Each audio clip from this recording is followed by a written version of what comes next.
그것과 연관해서 몇몇 군데를 생각을 해보도록 하겠습니다. 제일 쉬운 데가 빌립보서 1장 1절 말씀입니다. 빌립보서 1장 1절 말씀. 여기 보면 사도 바울이 편지를 보내고 있는데요. 예수 그리스도의 종 바울과 디모데는 그리스도 예수 안에서 빌립보에 있는 모든 성도와, 그게 빌립보 교회죠. 빌립보에 있는 모든 성도, 그건 전부 다를 포함하는 거예요. 우리를 성도, 거룩한 무리들이라고 얘기했죠. 이 교회입니다.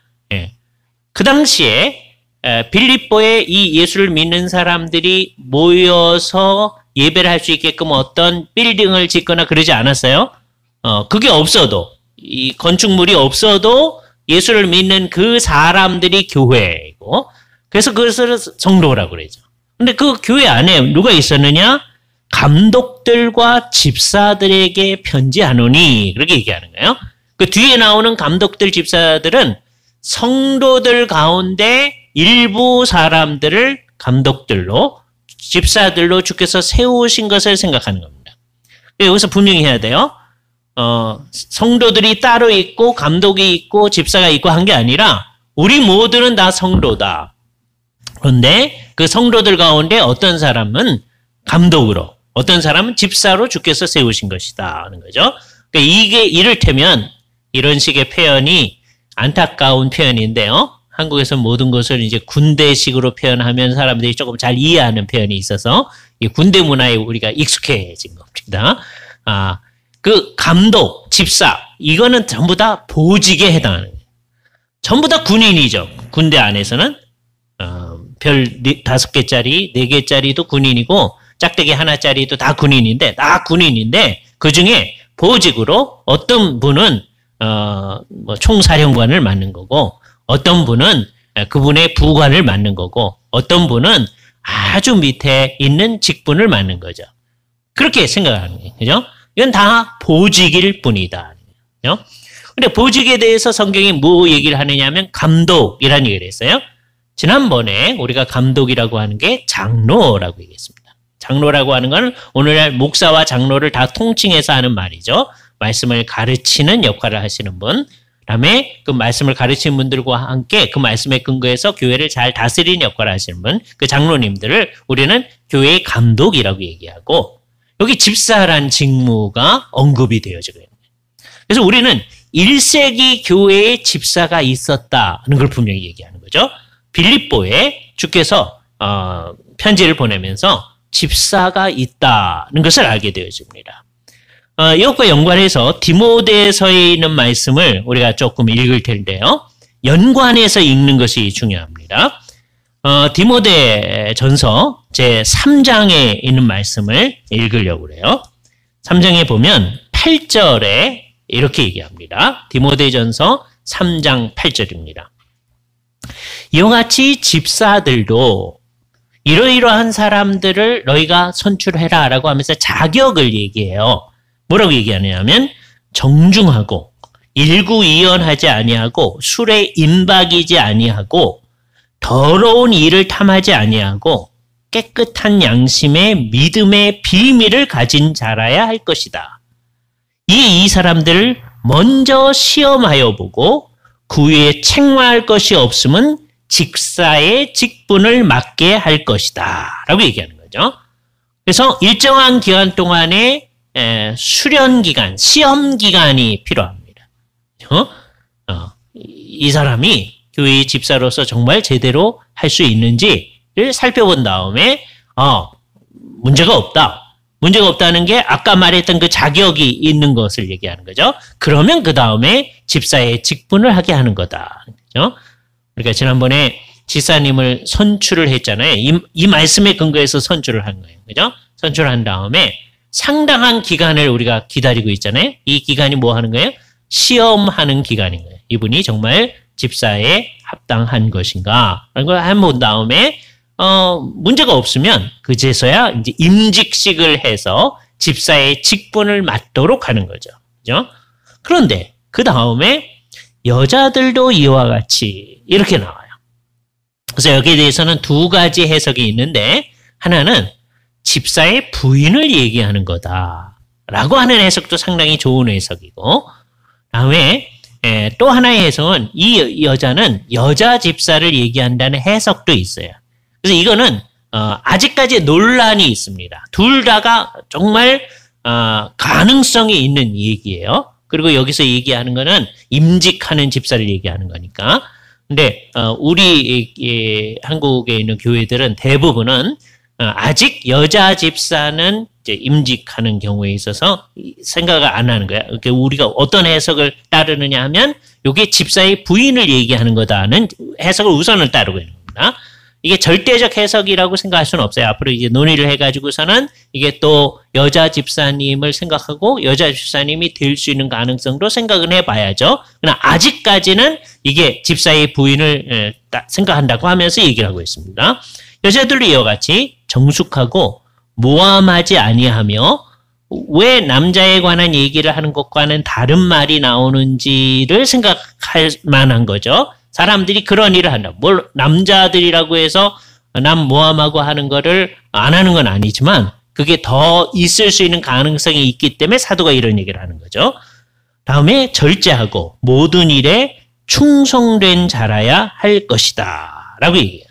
그래서 그 부인에 관한 얘기라고 하는 게 왜 더 가능성이 있느냐면 12절에 집사들은 다시 집사에 관한 남자 얘기예요. 왜냐하면 한 아내의 남편이 되어 자녀와 자기 집을 잘 다스리는 자일지니 집사의 직분을 잘한 자는 아름다운 지위와 그리스도 예수 안에 있는 믿음의 큰 담력을 얻게 되어진다라고 얘기를 하고 있기 때문입니다. 그죠?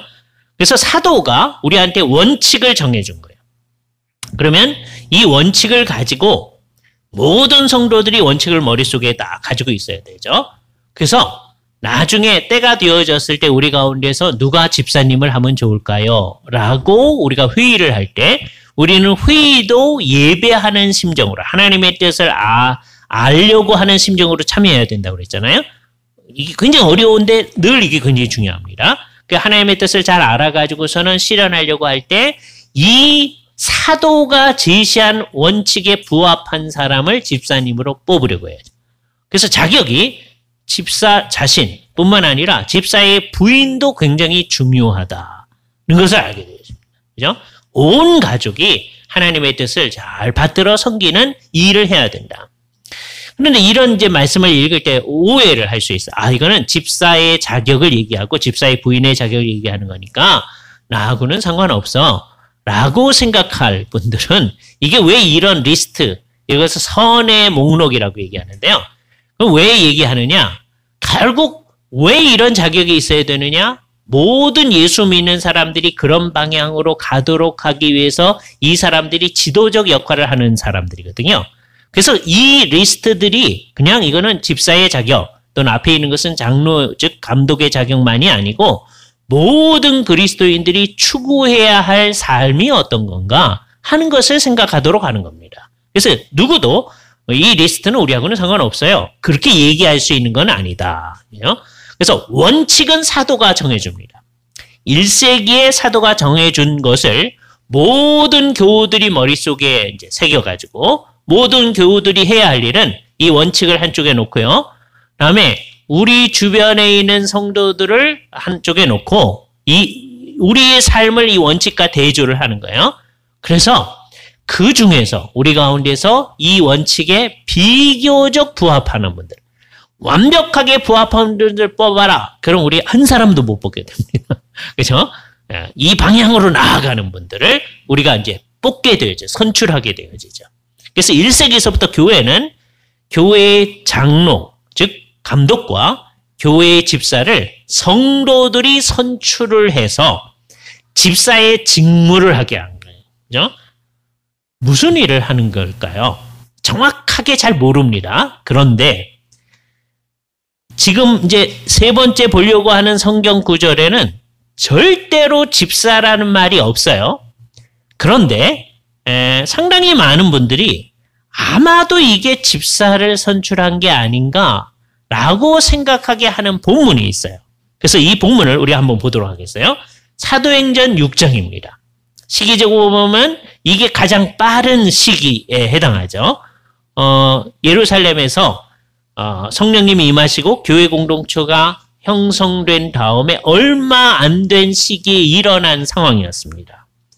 사도행전 6장 상황이죠. 그때는 어떤 상황이냐? 1절 보면 그때 제자가 더 많아졌는데 예루살렘에 주께서 은혜를 베풀어서 3,000명 또 5,000명이 교회 공동체에 같이 들어왔다고 그랬어요. 그리고 더 많아졌다고 그랬어요. 굉장히 많아진 거죠. 3,000명, 5,000명. 그러니까 예루살렘 교회 공동체는 한 곳에 모여서 예배를 하지 않았다고 하는 걸 우리가 알 수 있습니다. 그죠? 3,000명, 5,000명이 한 곳에 모여서 예배하려면 상당히 큰 건물이 필요하잖아요. 그렇지 않아요. 그러니까 누구누구의 집에 그 집이 크면 한 120명 정도가 모일 거고요. 그 집이 작으면 한 30명, 그래서 50명 이 정도가 모일 겁니다. 그런 이제 작은 가정에서 모이는 모임들이 여럿이 있는 거죠. 그거를 사도들이 지도를 하고 있었어요. 전부 다. 아마 사도들은 돌아가면서 가르치는 일을 하고 있었을 가능성이 매우 크게 되어집니다. 그죠? 예루살렘 전체 교회인데 그 안에 작은 공동체들이 많은 모임이었죠. 그리고 지금 3,000명, 그다음에 5,000명, 이 8,000명 외에 더 많은 사람들이 교회 공동체에 들어왔다고 그랬어요. 많아졌는데 그 당시 예루살렘에 거주하고 있는 사람들은 대개 두 종류의 사람이었습니다. 하나는 헬라파 유대인들이 있고요. 헬라파 유대인이 아닌 사람들을 히브리파 유대인들이라고 얘기하는데 이게 무슨 뜻이냐면 히브리파 유대인들은 워낙 이 예루살렘에서 계속 살아온 사람들을 얘기해요. 그죠? 그 사람들은 주로 그 당시 사용하는 언어는 히브리어를 사용하지 아니하고 아람어를 사용합니다. 아랍어가 아니라 아람어, 예수님이 사용하셨던 언어예요. 그죠? 성경은 히브리어로 되어 있어요. 그죠? 그런데 일반적으로 말하는 말은 아람어를 합니다. 그래서 회당 예배를 모였을 때 히브리어로 성경을 읽은 다음에 그거를 아람어로 설명을 해주고 그렇게 하는 거죠. 히브리어하고 아람어하고 상당히 유사해요.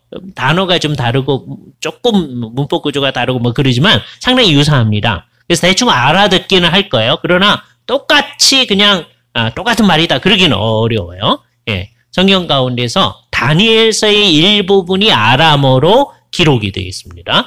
그리고 나머지 부분은 성경 구약 성경이 다 히브리어로 되어 있는데 예수님 당시에는 그 사도행전 6장 상황에서는 전부 다 이 사람들이 아람어로 이제 예배도 하고 뭐 그랬겠죠. 자, 그런데 그래서 아람어를 주로 사용하고 그다음에 성경을 히브리어로 읽고 그것을 아람어로 해석하는 데 익숙한 사람들, 이 땅에 계속 살아왔던 사람들을 대개 히브리파 유대인들이라고 하고요.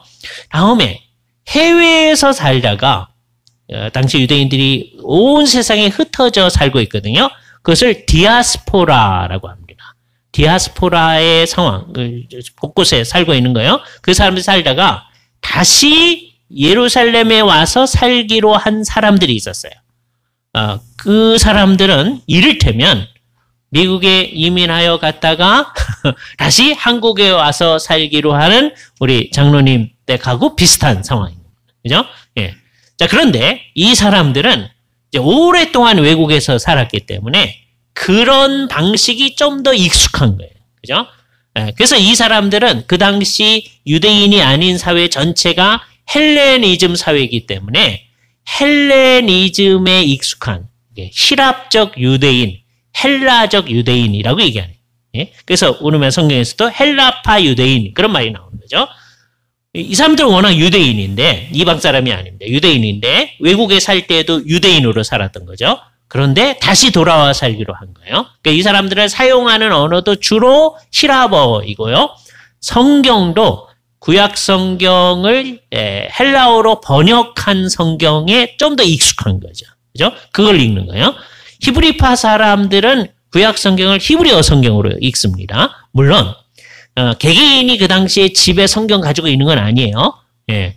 그러니까 전체적으로 보면 헬라파 유대인들이 굉장히 어려운 거죠. 다시 이 땅에 와서 적응하며 살아가야 되니까. 그죠? 자, 그 두 종류의 사람이 다 예루살렘에 사는 사람이 다 그러니까 교회 공동체도 그 중에 다가 예수를 믿는 사람이 아니고 그 중에 이제 어떤 사람들이 예수를 믿으러 교회 공동체에 속하게 되는데 그 사람들도 헬라파 유대인이 있고 히브리파 유대인이 있는 거죠. 그죠? 자, 그때 어떤 일이 발생했는가? 6장 1절 상황을 보면 헬라파 유대인들이 자기의 과부들이 매일의 구제에 빠짐으로 다른 사람들은 즉 히브리파 유대인들은 과부들한테 매일의 구제가 주어지는 거예요. 이분들이 과부라는 것에 주의하십시오. 오늘날 과부들은 경제적 능력이 많은 사람이 있습니다. 그러나 그 당시 상황에서는 과부가 되면 경제적 능력이 없는 거예요. 그래서 교회 공동체가 그 사람들을 경제적으로 지지를 하는 거예요. 그러니까 매일 뭔가를 갖다 주고 했던 거예요. 먹어야 될 빵을 갖다 주고 했던 것이죠. 그런데 히브리파 유대인들한테는 그것이 주어지는데 헬라파 유대인들한테는 주어지지 않은 거예요. 과부들이. 그래서 히브리파 사람들을 원망하는 일이 발생을 했습니다. 그죠? 자, 요 상황은 뭐냐? 교회 안에 이건 좀 이상한데요 하는 일정한 여론이 형성되어진 게 이게 좋은 거예요. 나쁜 게 아니고 이게 뭐가 문제가 있다는 생각을 하는 거죠. 이게 재미있는 현상입니다. 이 당시 정말 신약교회가 처음 시작할 때 성령 충만한 교회잖아요. 그런데도 문제는 있다. 문제는 무서워할 게 아닙니다. 해결하면 되는 거거든요. 그렇죠? 성령님께 의존해가지고 문제를 해결하면 돼요. 그러니까 성령에 충만하면 우리한테 문제가 하나도 없을 거다라고 생각하지 마시고 문제는 항상 있을 거다. 문제에 대해서 개방적이어야 됩니다. 그리고 문제가 있을 때 해결을 하면 돼요. 어떻게 해결하느냐? 12사도가 어떻게 했느냐면 2절 12사도가 모든 제자를 불러 이르되 이거 말의 의미를 알아야 됩니다. 정말 예수를 믿는 사람 모두를 불렀다 이렇게 얘기하기는 어려울 거예요. 어디서 그렇게 불렀겠어요? 그죠? 그러니까 아마 각 그 공동체의 대표자들을 아마 불렀겠죠. 그죠? 그것을 모든 제자를 불러 이르되 우리가 하나님의 말씀을 제쳐놓고 접대를 그렇게 돼 있죠, 거기에 숫자가 써 있나요? 여러분의 성경책에. 예. 그리고 밑에 내려가면 뭐라고 써 있죠? 재정출납을 그렇게 돼 있죠. 이 말이 없는 성경책 있는 분들이 있습니다. 나쁜 성경책을 가지고 있습니다. 그런 거 있어야 돼요. 그죠? 예. 여기 사용되어진 말, 섬기는 일이에요. 대개 뭘 하는 거냐? 과부들한테 먹을 걸 갖다 주는 거잖아요. 영어로 표현하면 이게 테이블 서비스예요. 예, 사람들이 식사를 할 때 그 필요한 걸 뭐 갖다 주고 하는 거죠. 그러니까 섬기는 사람. 예? 그래서 하나님의 말씀을 제쳐두고서는 교회의 이 섬기는 일에 거기에 일삼는 것은 마땅하지 아니하니까 이렇게 하자고 제안을 한 거예요. 형제들아, 너희 가운데서 성령과 지혜가 충만하여 칭찬을 받는 사람 7을 택하라. 자격이 나오는데 성령과 지혜가 충만해서 결과적으로 칭찬을 받는 사람. 이게 중요한 거예요. 그냥 칭찬을 받는 게 아니라 성령과 지혜가 충만해서 이게 자격입니다. 근데 가만 봤더니 아까 디모데서에서 말했던 자격이 좀 풀어서 설명한 건데 결국 그거잖아요. 그죠? 그래서 이게 아마 집사의 자격을 얘기한 게 아닐까. 지금 3마디가 나왔어요. 성령과 지혜가 충만해서 결과적으로 칭찬을 받는 사람이에요. 7을 택하라. 그러면 어떻게 할 거냐? 우리가 사도들이 이 일을 그들에게 맡기고 그럼 이 일이 뭐겠습니까? 재정출납이라고 표현했던 테이블 서비스죠. 그죠? 사람들을 섬기는 일, 봉사하는 일, 그 일을 하도록 하겠다. 그죠? 그럼 사도는 뭐 할 거냐? 오로지 기도하는 일과 말씀 사역에 힘쓸 것이다. 또는 말씀 봉사에. 그래서 이제 우리가 하는 일들 이게 전부 다 디아코니아 봉사거든요. 이거는 교회 안에서 하는 일, 밖에서 하는 일 전부 다를 포함하는 건데 일단 교회 안에서 일을 얘기해 봅시다. 디아코니아를 하나는 디아코니아 of the word, 말씀의 봉사. 사도가 하려고 하는 게 그거다. 말씀의 봉사를 하는 거다. 그리고 테이블 서비스, diaconia of the table. 성도들의 삶을 돌아보는 봉사. 그거를 이 특정한 사람들에게 맡기겠다라고 둘로 나누어서 얘기합니다. 그죠? 맡기겠다. 그랬더니 온 무리가 이 말을 기뻐하여. 재미난 표현을 봅니다. 아까는 성령과 지혜가 충만하여 그렇게 얘기했잖아요. 온 무리가 이 말을 기뻐하여 믿음과 성령이 충만한 사람. 그렇게 했어요. 성령과 지혜가 충만하면 그게 믿음과 성령이 충만한 거구나. 그렇게 알아들어야죠. 다르네요. 이러면 안 된다는 거죠. 아, 성령 충만한 게 뭔가 하는 것들을 우리가 알 수 있는 거예요. 성령과 지혜가 충만해서 결과적으로 칭찬을 듣는 일이 나타났을 때 그게 성령 충만한 거구나 하는 걸 알 수 있어요. 예? 굉장히 중요한 이제 힌트를 얻게 되는 겁니다. 성령 충만해서 사람들이 오해를 많이 하거든요. 성령 충만하면 믿음이 충만해져야 돼요. 그죠? 지혜가 충만해져야 돼요. 이건 자연스러운 거예요. 이게 서로 대립하면 안 됩니다. 어떤 분들은 저 사람은 믿음은 좋은데 지혜는 별로 없어요. 이렇게 되면 안 돼요. 저 사람은 지혜는 있는데 믿음은 없어요. 이렇게 되면 안 되는 거예요. 성령 충만하면 믿음과 지혜가 충만해지고 결과적으로 남으로부터 칭송을 받게 되어진다. 이 결과예요. 그죠? 그러니까 근원적인 것은 성령 충만한 것이고요. 그러면 믿음과 지혜가 충만해져요. 그러니까 점점점 믿음이 좋아지겠죠. 이게 성령 충만하지 않고 믿음이 좋아질 수가 없습니다. 성령 충만하지 않고 정말 지혜로울 수 없는 거예요. 그러니까 여기서 말하는 지혜는 약삭 발음, 사회적 사교성이 있음 뭐 이런 것들이 아닌 거죠. 그죠? 정말 성령 충만해서 어떻게 해야 하는지를 잘 알 수 있는 믿음과 지혜가 충만해지면 결과적으로 다른 사람으로부터 칭송 듣는 일이 있어지는 거고 요거는 결과적인 거니까 그거를 추구하는 게 아니죠. 요런 사람을 뽑아라. 7을 뽑아라. 그렇게 얘기하는 거예요. 그죠? 그래서 이 사람들이 진짜 사람들이 뽑습니다. 뭐 어떻게 뽑느냐?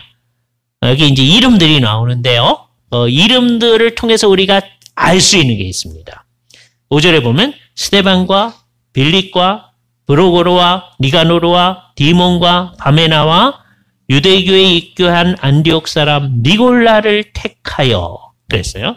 7사람의 이름이 나오는데 우리는 이 사람들 이름을 들어도 전부 다 우리에게 낯설기는 마찬가지죠. 스데반, 빌립은 여러 번 들어왔으니까 알지만 그래도 이 이름 들어가지고 우리가 이 사람들이 어떤 사람이다 알 길이 없습니다. 그러나 그 당시 상황 속에 딱 있는 사람은 이름만 딱 들어도 뭘 아느냐? 이 사람들이 전부 다 헬라파 유대인이네요. 이렇게 합니다. 우리는 이거를 다른 사람이 설명해 주는 책을 통해서 알 수밖에 없어요. 우리가 이 이름을 보고 이 사람들 이름이 유대인들의 전통적 이름이 아니고 이게 헬라적 이름 형태를 가지고 있네요. 헬라 사람들이 가지는 이름이에요. 유대인인데도. 그러니까 이 사람들이 오랫동안 유대 지역 이외의 지역에서 오랫동안 살았던 사람이다. 는 걸 알게 되는 거죠. 흥미롭잖아요. 사람들이 이쪽 헬라파 유대인들이 오랫동안 어려움을 당해왔다. 는 걸 생각할 때 전부 다가 투표를 하는데 아마 누가 더 많았을 것이냐고 생각할 수 있냐면 히브리파 유대인들이 훨씬 더 많았으리라고 생각할 수 있어요. 그런데 뽑은 사람들은 전부 다 헬라파 유대인들만 뽑았어요. 왜요? 균형을 맞추기 위해서.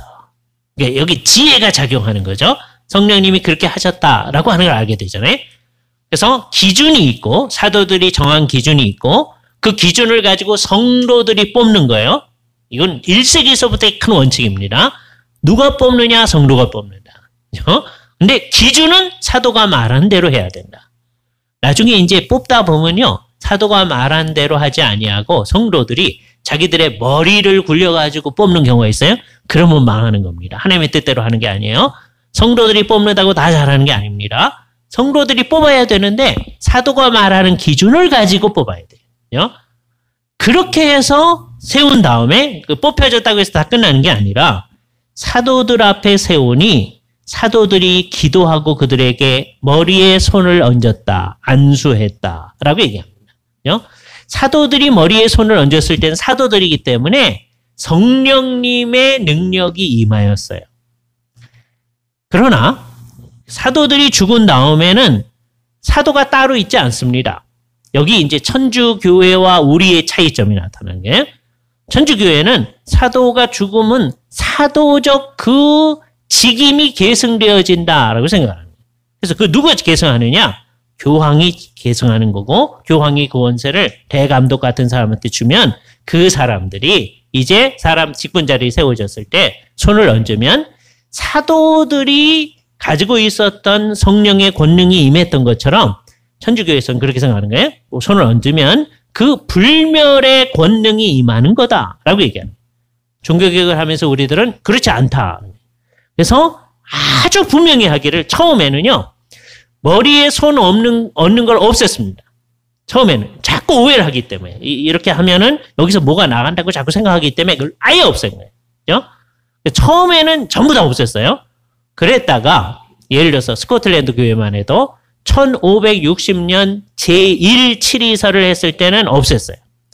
다음에 1578년 경우에 이제 제2칠의서, 그 1560년서부터 한 18년 지난 다음에요. 이제는 이제 임직을 할 때 손을 안 얹으니까 여기 뭐 나간다고 생각하는 사람이 이제 없어진 거예요. 그 미신이 다 사라졌다고 생각해서 이제 얹기는 얹는데 상징적 의미를 지닌다고 한 거예요. 이 사람은 교회의 이 직분을 맡는 겁니다. 라고 하는 것을 하기 위해서 손을 얹은 거예요. 이 정신을 우리가 딱 알아야 되는 거예요. 교회 공동체가 오늘날 우리 교회의 헌법에서도 머리에 손을 얹도록 되어 있습니다. 그리고 그렇게 해요. 그렇게 하는 건 뭐 하는 거냐? 상징적으로 그렇게 하는 거다. 그죠? 여기서 뭐가 나가는 게 아니고 이렇게 한다고 해서 성령의 능력이 있는 거 아니에요. 그죠? 그러나 어떤 사람이 장로님으로, 집사님으로 세워질 때 우리 모두가 정말 간구를 해야죠. 성령님의 특별한 은혜가 임하셔야죠.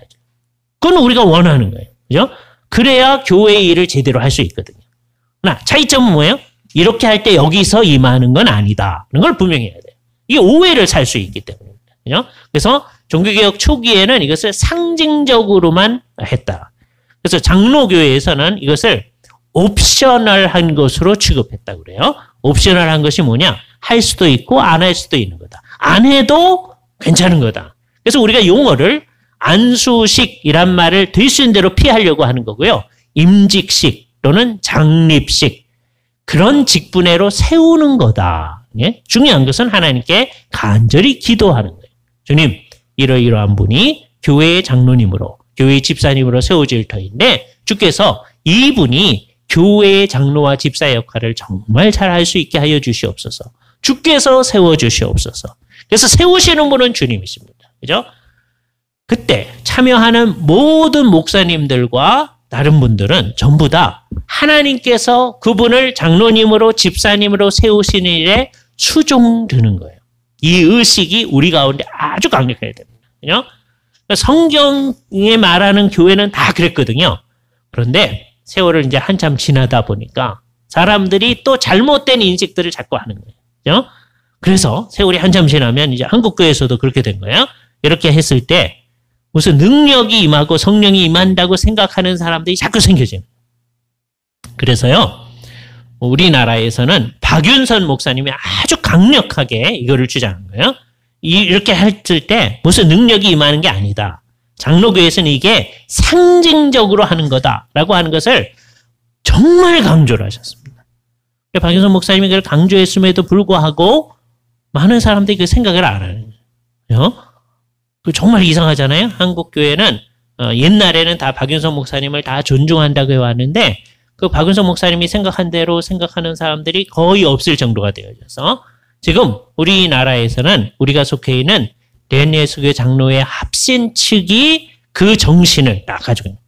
만일 우리 합신 측조차도 그 정신을 잊어버리게 되면 우리는 이 1세기의 사도들이 했던 그 의미를 종교개혁 시대에 정말 되살린 그 모든 것을 다 무너뜨리게 되어져. 우리가 정신을 바짝 차려서 우리가 이렇게 할 뿐만 아니라 다른 모든 교회들도 이것을 상징적인 의미를 가지고 할 수 있도록 생각을 해야 됩니다. 그래서 여기 7분들이 세워진 거예요. 이 7분들이 하는 일이 뭡니까?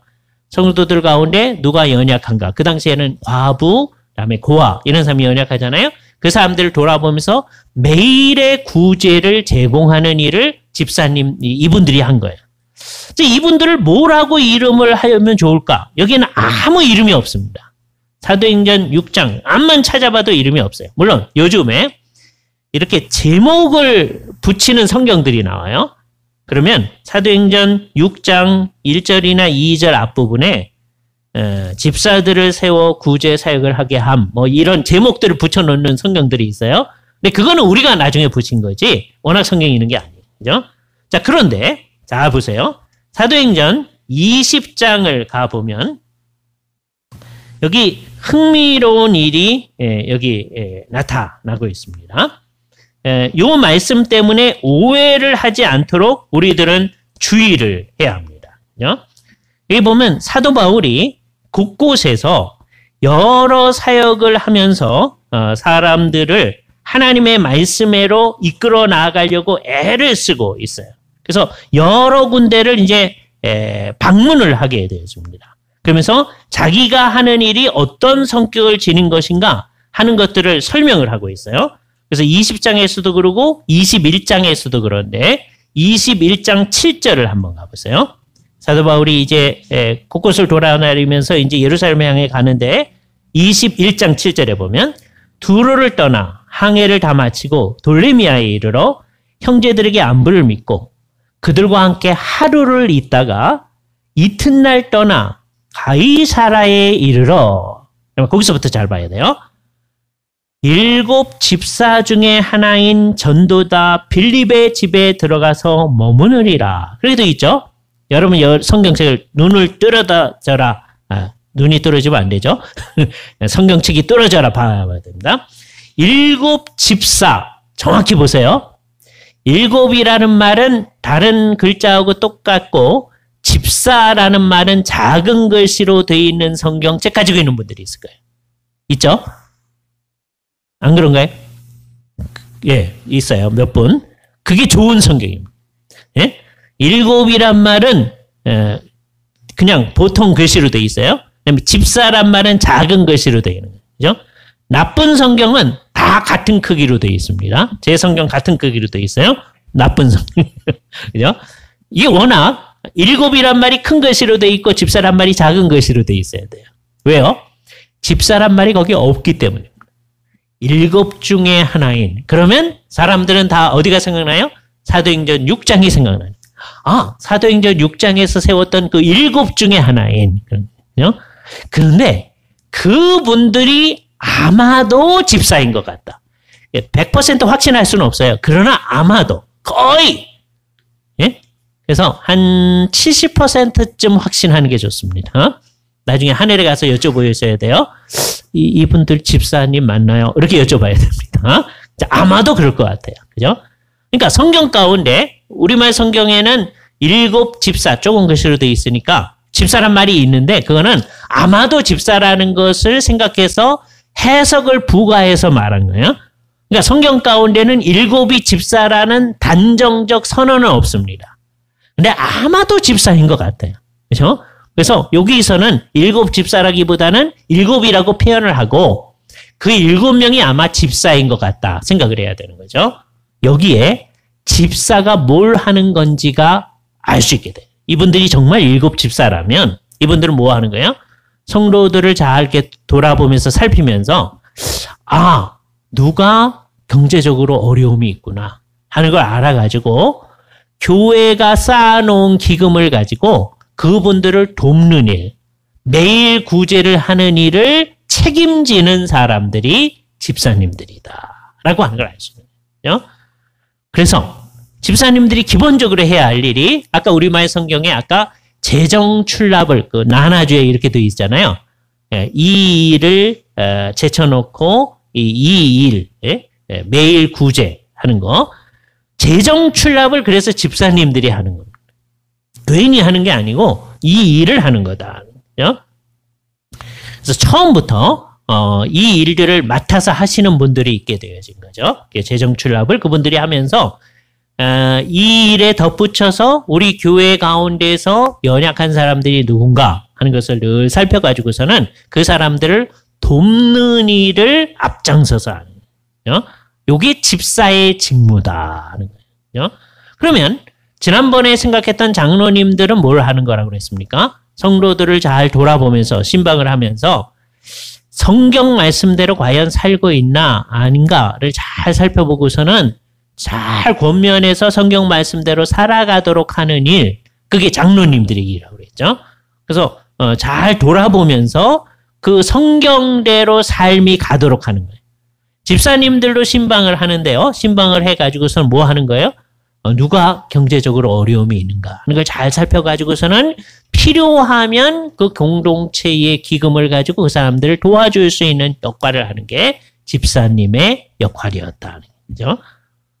이게 이제 한동안 교회 공동체 안에서 없어졌었습니다. 그러면 이제 이 돌아보는 일을 딴 분들이 또 했겠죠. 그러다가 종교개혁 시대가 됐을 때 성경대로 교회의 직분 제도를 해야 되겠다는 생각을 딱 하게 된 거예요. 그렇게 됐을 때 딱 눈에 띄는 게 뭐냐면 그 전에는 교회 안에 장로님이 있는데 장로님이 누구만 장로냐면 교회의 신부님만 장로님이었거든요. 천주교회에서는. 지금도 마찬가지입니다. 근데 집사가 천주교회 안에 있어요. 있는데 누구를 집사라고 그러느냐? 신부님 되기 전에 한 1년 내지 2년 동안 잠시 하는 일이 있어요. 그걸 부제라고 합니다. 신부님을 사제라고 하고 사제가 되기 전에 잠깐 하는 잠깐 기간 동안에 하는 부제. 그걸 영어로 표현하면 디콘이에요. 그게 집사예요. 집사가 있긴 있는데 천주교회 안에 전부 다 누가 점령해 버렸느냐? 천주교에서 소위 성직자라고 하는 사람만이 점령을 한 거예요. 그게 성경대로 안 한다고 하는 걸 생각한 거죠. 그래서 여기에 칼빈을 따르는 사람들의 큰 기여가 있는 겁니다. 칼빈을 따르는 사람들을 중심으로 그걸 개혁파교회라고 그래요. 개혁파교회, 이게 장로교회인데 성도들 가운데서 장로를 성도들이 뽑게 한 거고요.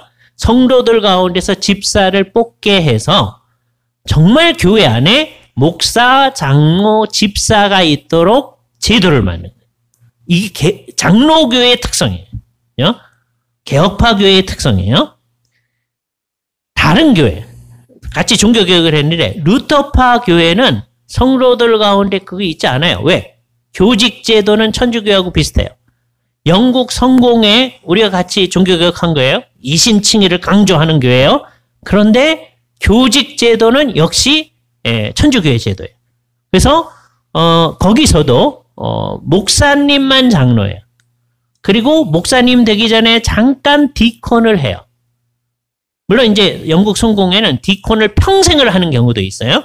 평생 디콘만 하는 경우도 있어요. 그러나 대개는 목사님 하기 전에 잠깐 했다가 다음에 사제가 되어져요. 그런 제도를 가지고 있어요. 그러니까 똑같이 성경적인 종교개혁을 했는데 교회 제도는 성경적으로 안 간 거죠. 그런데 우리의 선배들, 우리 장로교회 선배들이 믿는 내용만 성경적으로 하는 게 아니라 교회 제도도 성경적으로 해야 되니까 성경이 1세기 때부터 장로님들도 계시고 성도들 가운데 집사님들 계시니까 이 일을 우리가 회복시켜야 되겠다. 그래서 교회 안에 장로님도 뽑게 되어지고 집사님도 뽑게 되어진 거죠. 그래서 칼빈 아래에서의 집사님들의 역할이 굉장히 중요했습니다. 그래서 두 종류의 집사님들이 있었는데요. 한 종류의 집사님들은 정말 교회 공동체의 재정을 관리하면서 예를 들자면 이탈리아에서 어떤 사람들이 종교 핍박을 피해가지고 여기로 이민을 왔다. 그러면 이 사람들이 이제 뭐가 필요하잖아요. 그래서 뭘 줘요. 어떤 경우는 빌려주기도 합니다. 그냥 주기도 하고 빌려주기도 해요. 그죠? 근데 여기서 이제 한참 산 다음에 이 사람이 무슨 능력이 있어서 이제 재정적 능력이 있으면 그것을 갚기도 합니다.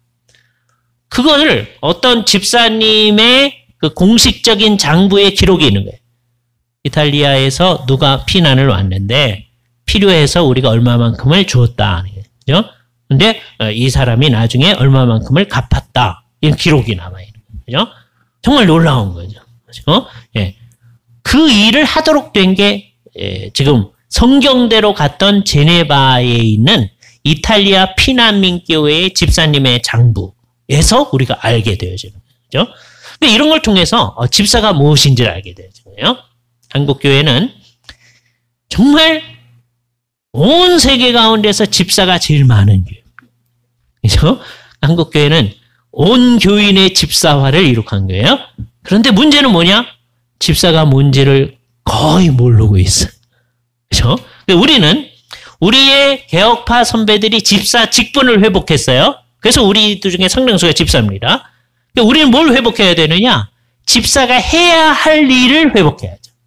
집사는 성도들을 잘 돌아보면서 성도들한테 이렇게 가난하고 어려운 사람들을 잘 돕는 그 역할을 책임지고 하는 일이다.